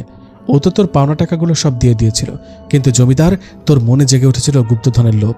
দেখবি কোথায় গুপ্তধন আছে। এটা বলে সে জমিদারের ঘাড় ধরে মাটিতে একটা পাড়া দেয়। তার পাড়া দেওয়ার কারণেই জমিদারের অর্ধেক শরীর মাটিতে দেবে যায় আর জমিদার সেখানেই মারা যায়। পরীটি আমাকে ধরে ওঠায় আর বলে, তোমার কিচ্ছু হবে না, আমি তোমার কিচ্ছু হতে দেব না। সে আমাকে নিয়ে তাল গাছটার কাছে আসে আর সেখানে শুয়ে দেয়। তারপর সেদিন রাতের মতো সে তার হাত দিয়ে আমার পুরো শরীরে আলতো ছোঁয়া দেয়। সাথে সাথে আমি সুস্থ হয়ে যাই। আমার ব্যথা কাটার আঘাত সবকিছু চলে যায়। পরীটা আমাকে বলে, আমি যতদিন এই পৃথিবীর বুকে আছি তোমার ক্ষতি কেউ করতে পারবে না সুজন। সুজন, তুমি জানো আমি তোমাকে ভালোবেসে ফেলেছি। আমি জানি এটা সম্ভব না, কিন্তু সুজন, আমি তোমার সাথে সারাটা জীবন কাটাতে চাই। আমি পরীটার মুখে এসব কথা শুনে অবাক হয়ে তার দিকে তাকিয়েছিলাম। কি বলছে সেগুলো? এটা কিভাবে সম্ভব? সে তো আর আমাদের মতো মানুষ না, তার সাথে আমার ভালোবাসা কি করে হতে পারে? আমি পরীটাকে কিছু বলি না, আমি শুধু এইটুকুই বলি, আমাকে বাড়িতে পৌঁছে দিন। পরীটা বুঝতে পারে আমি তার কথা শুনে বিরক্ত হয়েছে। এই বিষয়ে কিছু না বলে সে আমাকে নিয়ে আমার বাড়িতে পৌঁছে দেয়। এত রাতে আমাকে বাড়িতে ফিরতে দেখে মা আমার কাছে দৌড় দিয়ে আসে। ততক্ষণে পরীটা সেখান থেকে চলে গেছে। মা আমার কাছে এসে বলে, তুই কোথায় ছিলি? আমি কত চিন্তায় পড়ে গিয়েছিলাম। মা বলে, আমি তো ভেবেছিলাম জমিদারের লোক তোকে আবার না উঠিয়ে নিয়ে গেল। আমি মাকে বলি, তুমি জমিদারের কথা ভেবো না মা, সে আজকের পর থেকে আর আমাদের কোনো ক্ষতি করবে না। আমি ঘরে গিয়ে ঘুমিয়ে পড়ি আর আগামীকাল সবাই জানতে পারে যে জমিদারকে কে বা কারা খুব ভয়াবহভাবে মেরেছে। এই খবর পেয়ে জমিদারের ভাই পাশের গ্রামের জমিদার জহিরুল্লাহ আমাদের গ্রামে আসে। জমিদার জহিরুল্লাহ তার সাথে করে কিছু পুলিশ নিয়ে আসে। পুলিশেরা যখন দেখে এই ধরনের মৃত্যু, তখন তারা জমিদার জহিরুল্লাহকে বলে, এটা কোনো সাধারণ মৃত্যু না। এত কষ্ট দিয়ে কোনো মানুষকে হত্যা করতে পারে না। শুনলে হয়তো হাস্যকর মনে হবে, কিন্তু আমার মনে হচ্ছে এগুলো অন্য জগতের কেউ করেছে।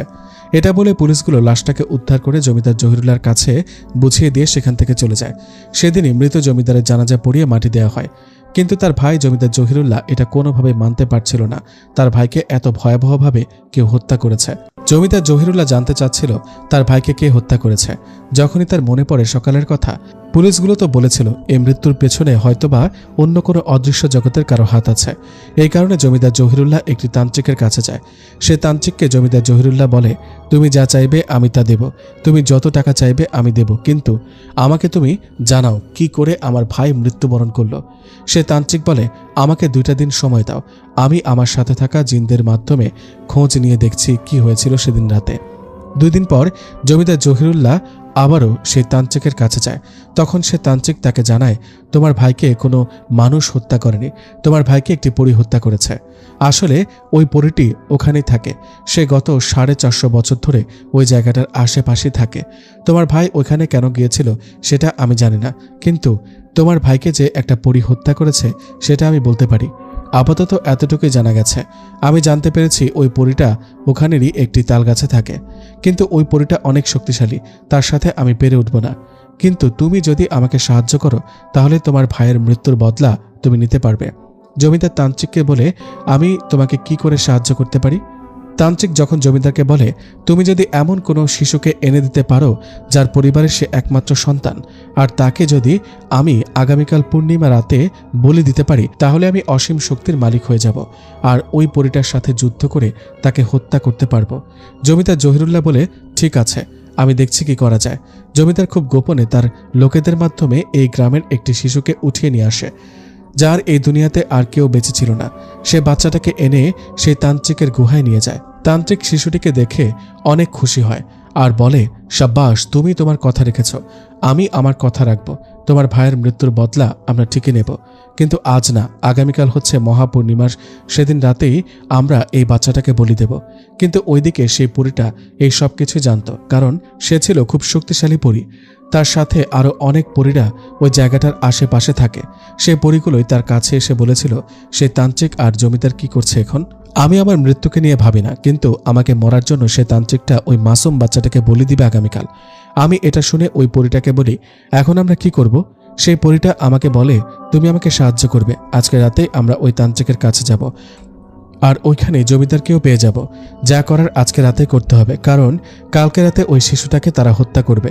আজকে হয়তোবা আমরাও তান্ত্রিক জমিদারকে সেখানে হত্যা করব, নয়তোবা আমরা দুজন সেখানে বলি হয়ে যাব। দেখেন সুজন, আপনি যদি আমাকে সাহায্য করেন তাহলে হয়তোবা আমরা ওই মাসুম বাচ্চাটাকে উদ্ধার করতে পারবো। আর আল্লাহ পাক আমাদের অবশ্যই সাহায্য করবে, কারণ এটা একটা ভালো কাজ। আমি আপনাকে জোর জবরদস্তি করছি না, শুধু এতটুকুই বলছি, একটি মাসুম বাচ্চাকে আমাদের বাঁচাতে হবে। আমি পরিটিকে বলি, অবশ্যই আমি তোমার সাথে যাব। এতে যদি আমার মৃত্যু হয় আমি সেই মৃত্যু হাসি মুখে মেনে নেব, কিন্তু আমরা ওই বাচ্চাটার কিচ্ছু হতে দেব না।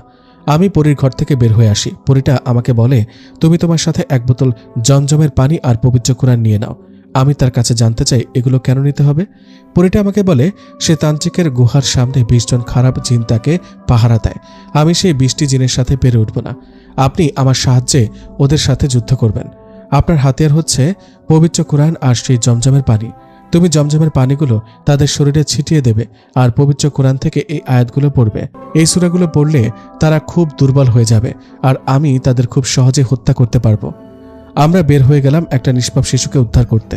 অল্প কিছু ক্ষমতার লোভে কি করে একটি মাসুম শিশুকে তারা হত্যা করতে পারে? তারা এটা ভাবে না। আর সেই পাথরের মূর্তি তাদের কিভাবে ক্ষমতা দিতে পারে? শুধু শুধু একটা মাসুম বাচ্চাকে বলি দিবে সে পাথরের মূর্তির সামনে।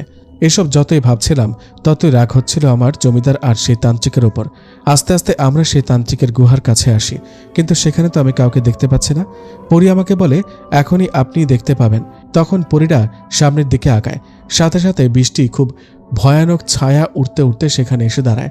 আমি দেখেছি তাদের সবার শরীরে অনেক লম্বা লম্বা লোম আর চোখে আগুনের শিখা। সেই বৃষ্টি খারাপ জিন পরীটির ওপরে হামলা করে দেয়। পরী তাদের সাথে একা পেরে উঠছিল না। আমি সাথে সাথে জমজমের পানি সে 20 জন খারাপ জিনের ওপর ছিটিয়ে দিই। পানি ছিটিয়ে দেওয়ার সাথে সাথে তারা চিৎকার করতে থাকে আর আমি মাটিতে বসে পড়ি পবিত্র কোরআন নিয়ে। কোরআন তেলাওয়াতের শব্দ শুনে সেই 20 জন জিন খুব দুর্বল হয়ে পড়ে, কারণ তারা ছিল খারাপ জিন। কিন্তু এতে পরীটার কিছুই হয় না, কারণ সে সবসময় নামাজ পড়ত আর কোরআন তেলাওয়াত সে আগে থেকেই শুনত। যখন পরী দেখে ওই 20টা খারাপ জিন খুব দুর্বল হয়ে গেছে, পরী এই সুযোগে 20 জন খারাপ জিনকে হত্যা করে। তারপর আমি আর পরী সে তান্ত্রিকের গুহায় প্রবেশ করি। গুহার ভিতরে ঢুকে পরী আমাকে বলে, আমি চাই এই কাজটি আমরা দুজন মিলে করি। আমি তাকে বলি, এটা কি করে সম্ভব? পরী আমাকে বলে, আমি তোমার ভেতরে প্রবেশ করব আর আমরা দুজন মিলে তাদেরকে হত্যা করব। সে আমায় বলে, ঠিক আছে, তুমি আমার ভেতরে প্রবেশ করতে পারো। ও আমার ভেতরে প্রবেশ করলো আর আমরা তান্ত্রিক আর জমিদারের কাছে গিয়ে দাঁড়াই। জমিদার আমাকে দেখে চিনতে পারে। সে আমাকে বলে, তুই গুহাতে কি করে এত রাতে? তখন আমার ভেতরে পরীটি তাদেরকে বলে, আমরা তোদের মৃত্যু নিয়ে এসেছি। সে আরো বলে, আমরাই তোর ভাইকে হত্যা করেছিলাম। সে ছিল একটি জানোয়ার আর তুই তার থেকে বড় একটা খারাপ জানোয়ার। তান্ত্রিকের সাথে মিলে তুই একটা মাসুম শিশুকে বলি দিতে চাচ্ছিস। তখন সে তান্ত্রিক বুঝতে পারে আমার ভেতরে সেই পরীটা প্রবেশ করেছে। সে জমিদারকে বলে, এর ভেতরেই সে পরীটা আছে। তান্ত্রিক কিছু করতে যাবে তার আগে আমরা তার উপরে হামলা করে দেই। চোখের পলকে আমরা তান্ত্রিকের দেহ থেকে মাথাটা আলাদা করে ফেলি আর বাকি রইল সেই জমিদার। এটা দেখে জমিদার আমার পায়ে ধরে বলে, আমাকে মাফ করে দাও। সে আরো বলে, আমি যাই করি না কেন আমি তো একটা মুসলমান। তুমি একজন মুসলমান, কি করে তুমি আমাকে হত্যা করতে পারো? এটা শুনে আমি জমিদারকে বলি, তুমি একটি তান্ত্রিকের সাহায্য নিয়ে এই মাসুম শিশুটাকে ওদের পাথরের মূর্তির সামনে বলি দিতে চেয়েছিলে। তখন কি তোমার বিবেকে কাজ করেনি? তুমি একটা মুসলমান। এটা বলে আমি সেই জমিদারের ঘাড়ে একটা কোপ দেই। জমিদার চিৎকার করতে করতে সেখানে মৃত্যুবরণ করে। তারপর পরীটা আমার ভেতর থেকে বের হয়ে আসে। আমি দেখি পাশে এসে আমরা বাচ্চাটাকে নিয়ে বের হয়ে আসি গুহা থেকে। পরীটা আমায় বলে, যান এই বাচ্চাটাকে তার বাবা মায়ের কাছে দিয়ে আসেন। এটা বলে পরী বাতাসের সাথে উধাও হয়ে গেল আর আমি বাচ্চাটাকে নিয়ে তার বাবা মায়ের কাছে ফিরিয়ে দিই। বাচ্চার বাবা মা আমার কাছে জানতে চায়, তুমি আমাদের বাচ্চাকে কোথায় পেয়েছ? আমি তাকে বলি, একটি শিয়াল আপনার বাচ্চাকে তার মুখে করে নিয়ে গিয়েছিল। আমি খেতে কাজ করছিলাম, তখনই দেখতে পাই একটি শিয়াল বাচ্চাটিকে নিয়ে যাচ্ছে। আমি সাথে সাথে শিয়ালের উপর তাড়া করি। একটা পর্যায়ে বাচ্চাটাকে রেখেই পালায়। আপনার বাচ্চাকে সাবধানে রাখবেন। এটা বলে আমি সেখান থেকে সেই জমির তালগাছটার কাছে যাই। সেখান থেকে আমি বাড়িতে চলে আসি আর ঘুমিয়ে পড়ি। তার 2 মাসের ভেতরেই আমার মা মারা যায়। মা মারা যাওয়ার পর আমি খুব ভেঙে পড়েছিলাম। আমি বুঝতে পারলাম না আমি কি করব। আমার কিছু ভালো লাগতো না। আমি সারাক্ষণ মসজিদে বসে থাকতাম। একদিন আমি শুনতে পাই আমাদের গ্রামের নাজমুল মিয়ার মেয়েটাকে নাকি জিন আসর করেছে। আমি সেটা দেখার জন্য নাজমুল মিয়ার বাড়িতে যাই। আমি সেই বাড়িতে গিয়ে দেখি অনেক মানুষের ভিড়। নাজমুল মিয়ার স্ত্রী ঘরে বসে কান্না করছে। আমি মানুষের ভিড় এড়িয়ে ঘরের ভেতরে প্রবেশ করি। আমি দেখতে পাই নাজমুল মিয়ার মেয়েটাকে শিকল দিয়ে বেঁধে রাখা হয়েছে। মেয়েটা কান্না করছে আর সকলকে বলছে, আমাকে সাহায্য করুন, ও আমাকে অনেক কষ্ট দেয়, আপনারা আমাকে সাহায্য করুন। আমি তার কাছে গিয়ে বলি, আপনারা মেয়েটাকে বেঁধে রেখেছেন কেন? সে বলে, কি করব ভাই, ওর বাঁধন যদি খুলে দেই তাহলে ও আত্মহত্যা করার জন্য চেষ্টা করে। আসলে ওর ভেতরে জিনটা ওকে মারতে চায়। আমি তখন বলি, হুজুর কবিরাজ দেখিয়েছেন? অনেক হুজুর কবিরাজ এসেছে, কিন্তু কেউই ওই জিনটাকে আমার মেয়ের ওপর থেকে ছাড়াতে সক্ষম হয়নি। মেয়েটাকে দেখে আমার খুব মায়া হচ্ছিল, চোখে পানি চলে এসেছিল এই দৃশ্য দেখে। আমি নাজমুলের বাড়ি থেকে বের হয়ে আসছি আর রাতের বেলা এসে তালগাছে যাওয়ার সিদ্ধান্ত নিই। সেদিনের পর থেকে পরি আমার সাথে দেখা করেনি, আমিও তার সাথে দেখা করিনি। শুধু যেদিন মা মারা গিয়েছিল সেদিন আমি পরিটাকে দেখছিলাম, সে দূরে দাঁড়িয়ে কান্না করছে। আসলে আমি পরির সাথে দেখা করতে চাই না, এ কারণে সে আমাকে ভালোবাসে, কিন্তু আমি তো একটা মানুষ, কি করে তাকে ভালোবাসবো? সে যেন আমার প্রতি আর দুর্বল না হয়, এই কারণেই আমি পরির সাথে আর দেখা করিনি 2 মাস। কিন্তু আজকে আমি পরির কাছে যাচ্ছি এই মেয়েটির জন্য। আমি চাই পরি আমাকে সাহায্য করুক ওই জিনটিকে মেয়ের হাত থেকে ছাড়াতে। আমি হাঁটতে হাঁটতে বটগাছটার কাছে আসি আর আমি সেখানে এসে পরিটাকে ডাকি। আমি তাকে বলি, আজকে আপনার একটু সাহায্য আমার দরকার, আপনি কোথায়, আমাকে দেখা দিন। তখনই তালগাছের ভেতর থেকে নেমে এলো পরিটা। পরি আমার কাছে এসে বলে, কি হয়েছে, তোমার চোখে পানি কেন? আমি পরিকে সবকিছু খুলে বলি। সবটা শুনে পরি আমায় বলে, ঠিক আছে, আমি আর তুমি মিলে ওই মেয়েটাকে সেই খারাপ জিনের হাত থেকে বাঁচাবো, তুমি চিন্তা করো না। আমি তোমাকে কিছু কোরআনের আয়াত বলছি, সেগুলোকে আজকে রাতে ভালোভাবে মুখস্থ করে নেবে। এই আয়াতগুলো জিনের ওপরে অনেক কাজ করে। আগামীকাল আমিও তোমার সাথে থাকবো সেই বাড়িতে, তুমি চিন্তা করো না, ওই মেয়েটিকে আমরা উদ্ধার করতে পারবো। আমি পরীকে বিদায় দিয়ে বাড়িতে চলে আসি আর সারা রাত সেই আয়াতগুলোকে মুখস্থ করি। পরের দিন আমি প্রস্তুতি নিই সেই মেয়েটির উপর থেকে জিন ছাড়ানোর জন্য। তাই আমি সোজা সে বাড়িতে চলে যায়, আর সে বাতাসের সাথে অদৃশ্য ছিল, এই কারণে কেউ তাকে দেখতে পায়নি। গ্রামের সকলেই বলছিল, এই লোক কি করে জিন ছাড়াবে? এ তো একটা চাষি ছিল, এখন অনেক টাকা হয়েছে মানছি, কিন্তু সে কি করে জিনকে ছাড়াবে? সে তো কোনো হুজুর কবিরাজ না। আমি মেয়েটির কথা কানে না তুলে সোজা মেয়েটির ঘরে চলে যায়। আমি ঘরে প্রবেশ করে দেখতে পাই মেয়েটি খাটের উপরে বসে আছে, তার চুলগুলো খোলা, সে মাথা নিচু করে আমাকে গালি দিচ্ছে আর বলছে, তুই এখান থেকে চলে যা, তোর সাথে আমার কোনো দুশ্মনী নেই, তাই ভালোভাবে বলছি তুই চলে যা, নয়তো তোর জীবন আমি শেষ করে ফেলবো। তখন পরি আমার কাছে এসে বলে, তুমি এই প্রথম আয়াতটা পড়ে জমজমের পানি তার উপরে ছিটিয়ে মারো। আমি পরির কথা মতো একটি আয়াত পড়ে জমজমের পানি সেই মেয়েটির উপরে ছিটিয়ে মারি। এতে সে মেয়েটির ভেতরে থাকা জিন খুবই কষ্ট পায়। তারপরই আমাকে বলে, তুমি জমজমের পানির বোতলটা ঘরের দুয়ারের সামনে রাখো, এটা করলে এই খারাপ জিনটা আর ঘরের বাইরে চলে যেতে পারবে না। আমি পরির কথা মতো জমজমের পানির বোতলটা দরজার সামনে রাখি। আমি সেই জিনটিকে শেষবারের মতো বলি, তুমি কি এই মেয়েটিকে ছেড়ে চলে যাবে কিনা বলো। জিনটি আমাকে বলে, আমি কখনোই একে ছেড়ে যাব না। তখন পরি আমাকে বলে, তুমি মেয়েটির বাবাকে বলো একটি কাঁচের বোতল এনে দিতে। আমি নাজমুল মিয়াকে বলি, ভাইজান আমাকে একটি কাঁচের বোতল এনে দিন। নাজমুল মিয়া আমার জন্য একটি কাঁচের বোতল নিয়ে আসে। পরি আমাকে বলে, কি কি আয়াত পড়লে জিনকে বোতল বন্দি করা যায়। আমি সেই আয়াতগুলো পড়ে মেয়েটির উপরে জমজমের পানি ছিটাতে থাকি, আর একটা পর্যায়ে সে জিনটি বোতলবন্দি হয়ে যায়। তখন পরি আমাকে বলে, তুমি এই জিনটাকে যেখানে রাখবে তার পরিবার এসে তাকে মুক্ত করে নিয়ে যাবে, তার থেকে ভালো তুমি এই জিনটিকে আমার সেই তালগাছের গোড়ায় পুঁতে দাও। এই জিনের পরিবারের কখনোই সাহস হবে না আমাকে হত্যা করে তারপরে একে মুক্ত করার। আমি পরির কথা মতো সেই বোতলটা গাছের নিচে পুঁতে রাখি। গ্রামবাসীরা আমার এই দৃশ্য দেখে সকলেই খুব অবাক হয়। সবাই বুঝতে পারছিল না এক রাতের ভেতরে আমি কি করে এত বড় একটি কবিরাজ হলাম, কিন্তু কেউ তো আর জানতো না আমার সাথে ছিল একটি শক্তিশালী পরী। সেদিনের পর থেকে আমার নামটা চারপাশে ছড়ানো শুরু করি, আর আমি আস্তে আস্তে হয়ে যাই অনেক বড় একটি কবিরাজ। আমার কাছে অনেক লোকেরা আসতে থাকে তাদের সাহায্যের জন্য, আর আমি পরীর মাধ্যমে তাদেরকে সাহায্য করি। আমি সিদ্ধান্ত নেই আমি পরীকে বিয়ে করব, তাই আমি অনেক বড় হাফেজের সাথে দেখা করি, তাকে সবকিছু খুলে বলি।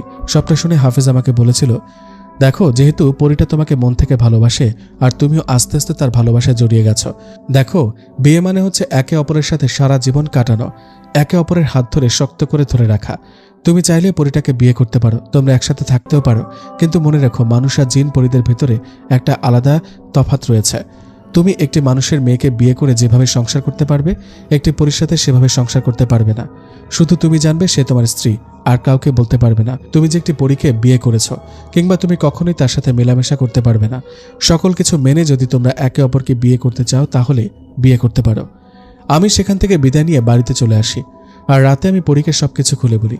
আমি তাকে বলি, এখনো কি তুমি আমাকে বিয়ে করতে চাও?